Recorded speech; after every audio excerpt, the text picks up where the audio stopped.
High ছোট্ট বন্ধুরা, আশা করি ভালো আছেন। আমিও ভালো আছি। আপনাদের মাঝে আবার আসলাম কিছু কথা বলার জন্য। আপনারা শুনেন। ছোট্ট বন্ধুরা, কে কে ফজরে নামাজ পড়েছেন কমেন্টের মাধ্যমে বলবেন, আর সবার জন্য সবাই দোয়া করবেন।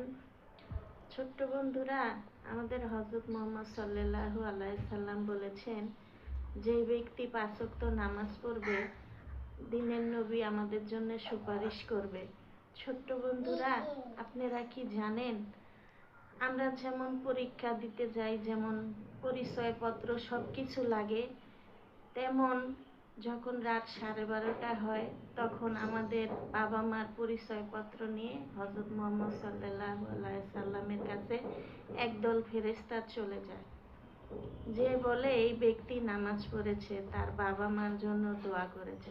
ছোট্ট বন্ধুরা, আপনারা কি জানেন 5 ওয়াক্ত নামাজ পড়লে কয়বার বাবা মার দোয়া বলতে হয়?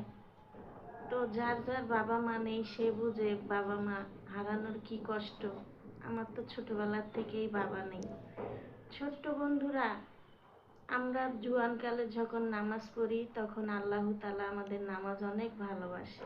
যখন আমরা বৃদ্ধ হয়ে যাব তখন আল্লাহ তাআলা আমাদের ভালোবাসবে না। তো দিনের নবী আমাদের জন্য সুপারিশ করবে, তার জন্য কি আমরা 5 ওয়াক্ত নামাজ পড়তে পারি না? আমাদের পরিচয়পত্র নিয়ে যখন যাবে দিনের নবীর কাছে, তখন আমাদের দিনের নবী আমাদের জন্য কত যে সুপারিশ করবে আপনাদের বলে বোঝাতে পারবো না।